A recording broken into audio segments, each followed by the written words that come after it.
Hello everyone, welcome to BS Tuition Classes. BS Tuition লৈ স্বাগতম জনাইছো। আজি বুজি পাইছা হয়তো কি কৰাবলৈ ওলাইছো। আজি কৰাম আমি আৰ্টিকেল। এইটো ডিটাৰমিনাৰৰ এটা পাৰ্ট হয়। ঠিক আছে? যদি ডিটাৰমিনাৰ ক্লিয়াৰ হ'ব খোজা তেতিয়া এই ভিডিঅ'টো চাই ল'বা, ডিটাৰমিনাৰৰ এটা পাৰ্ট কমপ্লিট হৈ যাব। তো আৰ্টিকেল এইটো আপুনি যিকোনো ক্লাছৰ হওক এই আৰ্টিকেল খুবেই দৰকাৰ। আমি এ ক'ত বহাম, এন ক'ত বহাম, দা ক'ত বহাম। ঠিক আছে? এইটো ক্লিয়াৰ হোৱা খুবেই দৰকাৰ। তো আজিৰ এইটো যে ভিডিঅ' হ'ব এইটো হ'ব এ আৰু এন। এই দুটা ক'ত লাগে আৰু দাৰ ভিডিঅ'টো আমি এক্সট্ৰাকৈ বনাম কাৰণ এইটো অলপ ডাঙৰ হয়, এইটোৰ প্ৰচেছ অলপ ডাঙৰ, তো এইটো এক্সট্ৰাকৈ ভিডিঅ' বনাম। তো আজি ভিডিঅ'টো হ'ব এ আৰু এন, এই দুটাৰ ব্যৱহাৰ ক'ত ক'ত কৰিব পাৰোঁ ইমান ধুনীয়াকৈ বুজাই দিম, কনচেপ্ট ক্লিয়াৰ হৈ যাব। আপোনালোকে চবৰ আগত কনচেপ্ট ক্লিয়াৰ কৰা দৰকাৰ, মুখস্থ কৰি লাভ নাই, হয় না? মেমৰাইজ কৰি কোনো লাভ নাই, কনচেপ্ট ক্লিয়াৰ হৈ যাব, আজীৱন মনত থাকিব, লাইফ লং। ঠিক আছে? লাইফ লং মনত থাকিব, টেনশ্যন নল'ব। তো বাছ ভিডিঅ'টো আৰম্ভ কৰাৰ আগতে কি কৰিব লাগে, আমাৰ চেনেলটো ছাবস্ক্ৰাইব কৰি দিব। ঠিক আছে? আৰু কি কৰিব, লাইক কৰিব, শ্বেয়াৰ কৰিব, কমেণ্ট কৰিব। আৰু যিকোনো ধৰণৰ PDFৰ কাৰণে ক'ত যাব লাগিব মই লাষ্টত কৈ দিম। 9, 10, 11 নাইবা 12 ইয়াৰে ইংলিছৰ নোটছ আপোনালোকে এটা PDF পাই যাব, চেনেলটো মই কৈ দিম ক'ত। আৰু যদি লাইন বাই লাইন এক্সপ্লেনেশ্যন লাগে, নোটছ লাগে, ভিডিঅ' লাগে তেতিয়া প্লেলিষ্টত যাব, তাতে পাই যাব। ঠিক আছে? তো বলক ভিডিঅ'টো আৰম্ভ কৰোঁ। তো সবৰ আগতে তোমালোকে জানা যে এ আমি ক'ত ইউজ কৰোঁ আৰু এন আমি কেতিয়া ইউজ কৰোঁ। আমি জানো যে এ আমি লগাওঁ কনসনেণ্টৰ কাৰণে না, কনসনেণ্টৰ কাৰণে আমি কি লগাওঁ, কনসনেণ্টে যদি কোনো এটা ৱৰ্ড আৰম্ভ হৈছে, হয় না, কোনো এটা ৱৰ্ড যদি আৰম্ভ হৈছে তেতিয়া আমি কি লগাওঁ, এ লগাওঁ। আৰু যদি ভাৱেলেদি যদি কোনো এটা ৱৰ্ড আৰম্ভ হৈছে সেই ৱৰ্ডৰ আগত আমি কি লগাওঁ, এন লগাই দিওঁ। এইটোতো নৰ্মেল কনচেপ্ট, কিন্তু এই কনচেপ্ট আজিকালি নচলে। এইটো কনচেপ্ট যদি খালি ফ'ল' কৰা যে এই ৱৰ্ড থাকিলে, ভাৱেল এটা ৱৰ্ড আছে আৰু এই ৱৰ্ডটো ভাৱেলেদি আৰম্ভ হৈছে, ভাৱেল কি মানে এ, ই, আই, অ', ইউ, মানে এইকেইটা দি আৰম্ভ হৈছে মানে আমি কি লগাব লাগিব, এন লগাব লাগিব। এইটো ভুল, কিন্তু কনচেপ্ট একদম ভুল। ঠিক আছে? তো এনেকুৱা নহয়, এইকেইটা থাকিব পাৰে কিন্তু চবকেইটা সম্ভৱ নহয়, নহ'ব পাৰে, হ'ব পাৰে, নহ'বও পাৰে। কি মানে কি প্ৰব্লেম তেনেহ'লে? তো সেইটোৱে আজি তোমালোকক ধুনীয়াকৈ বুজাই দিম। ঠিক আছে?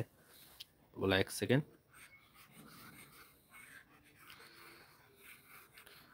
এটা বস্তু মনত ৰাখিবা, সবৰ আগত মই কৈ দিম যে ফ'কাছ অন চাউণ্ড, চাউণ্ডত ফ'কাছ কৰিবা সদায়। Listen to sound, listen to sound, চাউণ্ডত লিচেন কৰিবা সদায়। যেনেকুৱা মই কেইটামান ব্লেংক দি কেনে লিখি দিওঁ।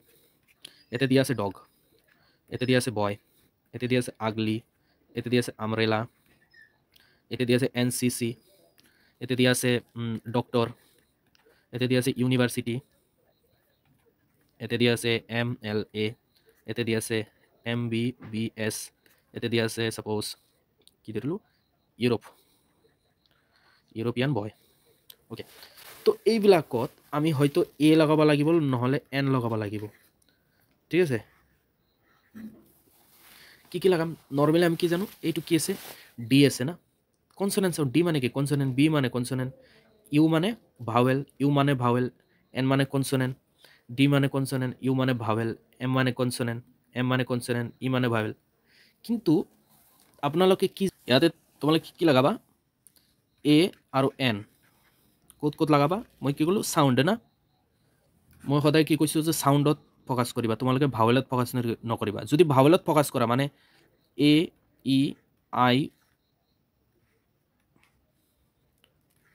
অ', ইউ, এইকেইটা যদি ফ'কাছ কৰা তোমালোকে এনচাৰ কি লিখিবা, ইয়াতে দিবা যিহেতু এইটো কনসনেণ্ট আছে, ইয়াতে কি দিবা তোমালোকে, ইয়াতে দিবা তোমালোকে এ, হয় না।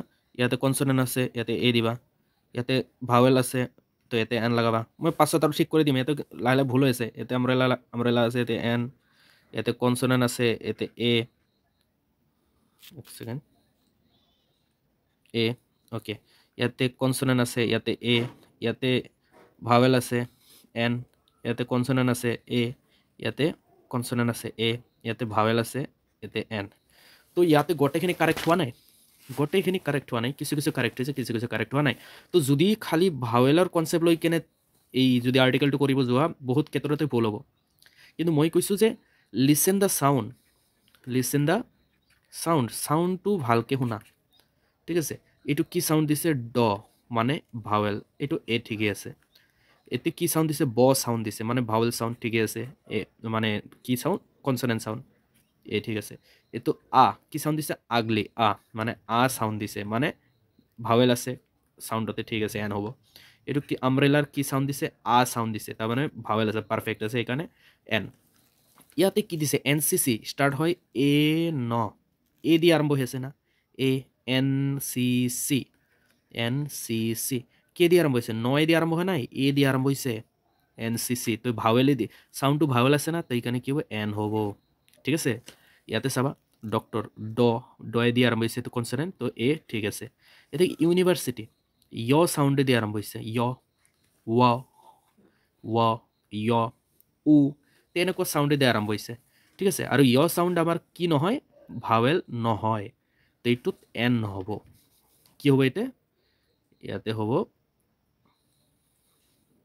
সেকেন্ড ইয়াতে মই লিখি দিওঁ ইয়াতে হ'ব এ কি হ'ব এ ইউনিভাৰ্চিটি ইয়াতে এম এল এ কি আছে এম এল এ চোৱা এ দি আৰম্ভ হৈছে না এম মই দি আৰম্ভ নহয় এ দি আৰম্ভ হৈছে তেতিয়া কি হ'ব এন হ'ব এন ঠিক আছে এতিয়া M B B S M B B B এছ অসমীয়াত চোৱা ভালকৈ কি এ দি আৰম্ভ হৈছে এ দি আৰম্ভ হৈছে না এম তো ইয়াতে কি হ'ব এন হ'ব ঠিক আছে এতিয়া কি ইউৰোপিয়ান য় সাউন্ড আৰু আহিছে আৰু য় সাউন্ড আমাৰ ভাৱেল নহয় তো এইটো এন নহ'ব কি হ'ব এ হ'ব খালি এ হ'ব তো এইটো আছিল কনচেপ্ট এ আৰু এনৰ পাৰফেক্ট কনচেপ্ট এইটোৱে যে সদায় সাউণ্ডত লিসেন কৰিবা সাউণ্ডত শুনিবা ঠিক আছে মই কেইটামান এতিয়া বাক্য দিওঁ তোমালোকক বাক্যকেইটা কৰা তো এইকেইটা হ'ল বাক্য এইকেইটা বাক্য তোমালোকে চাবা কি দি আছে যে এক নম্বৰত চাবা হি ইজ ডেশ গুড বয় এ হ'ব না এন হ'ব কি হ'ব যেহেতু কি দিয়ে আৰম্ভ হৈছে বাক্যৰ এই ব্লেংকৰ পাছতটো জি মানে গয় দিয়ে আৰম্ভ হৈছে আৰু গ